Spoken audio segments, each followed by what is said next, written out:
ചതഞ്ഞ ഓട അവൻ ഒടിച്ചു കളയുകയില്ല, പുകയുന്ന തിരിയെ അവൻ കെടുത്തിക്കളയുകയില്ല. ദൈവത്തിൻ്റെ മാറ്റമില്ലാത്ത വചനം ശ്രദ്ധിക്കുന്ന പ്രിയപ്പെട്ടവരെ, ചതഞ്ഞ ഓട പോലെ നിങ്ങളുടെ ജീവിതം തകർക്കപ്പെട്ടിട്ടുണ്ടെങ്കിൽ ഇന്ന് പകൽ പരിശുദ്ധാത്മാവ് പറയുന്നു, ദൈവം നിങ്ങളെ തള്ളിക്കളയുകയില്ല, ദൈവം നിങ്ങളെ ഉപേക്ഷിക്കുകയില്ല, ദൈവം നിങ്ങളെ കൈവിടുകയില്ല. പുകയുന്ന തിരി ദൈവം കെടുത്തിക്കളയുകയില്ല. പ്രിയപ്പെട്ടവരെ, നമ്മുടെ കർത്താവായ യേശു ഗെത്സമനെ മുതൽ ഗൊൽഗൊഥ വരെ കുരിശ് ചുവന്നത്, നമ്മുടെ പാപം ചുവന്നത് നമ്മെ രക്ഷിക്കാൻ വേണ്ടിയാണ്. ചതഞ്ഞ ഓട പോലെ, പുകയുന്ന തിരി പോലെ യേശു കർത്താവ് തകർക്കപ്പെട്ടത് നമ്മുടെ തകർച്ചയിൽ നമ്മെ രക്ഷിക്കാൻ വേണ്ടിയാണ്. യേശുക്രിസ്തു രക്ഷകനാണ്. യേശുക്രിസ്തു വീണ്ടെടുപ്പുകാരനാണ്.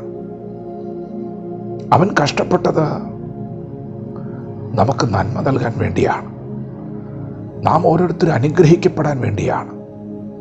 അതുകൊണ്ട് പ്രിയപ്പെട്ടവരെ, ദൈവം നിങ്ങളെ കൈവിടില്ല, ദൈവം നിങ്ങളെ ഉപേക്ഷിക്കില്ല. നിങ്ങളുടെ ജീവിതത്തിൽ പുതിയ ആരംഭങ്ങൾ ഉണ്ടാകും, പുതിയ അധ്യായങ്ങൾ തുറക്കപ്പെടും.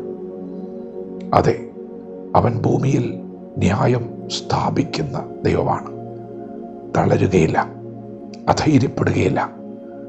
നിന്നെ വീണ്ടെടുക്കുന്നത് വരെ, നിനക്ക് സ്വസ്ഥത നൽകുന്നത് വരെ, നിന്റെ മുറിവ് കെട്ടുന്നത് വരെ, നീ സമാധാനം അനുഭവിച്ചു എന്ന് ഉറപ്പ് വരുത്തുന്നത് വരെ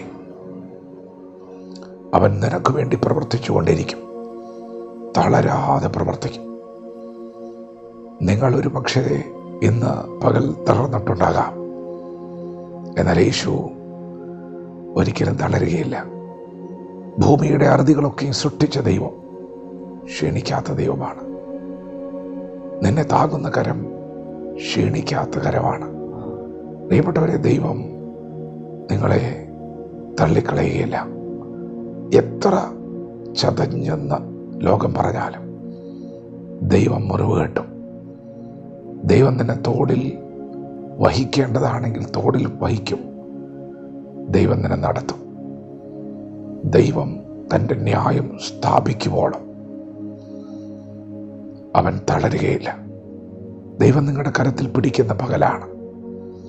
ദൈവം നിങ്ങളെ എഴുന്നേൽപ്പിക്കുന്ന പകലാണ്. ദൈവം നിങ്ങളുടെ മുറിവുകളെ കിട്ടുന്ന പകലാണ്. ധൈര്യമായിരിക്കെ, ദൈവം കൂടെയുണ്ട്. ഇന്നത്തെ ഈ കഷ്ടതയൊക്കെ നിങ്ങൾ അതിജീവിക്കും.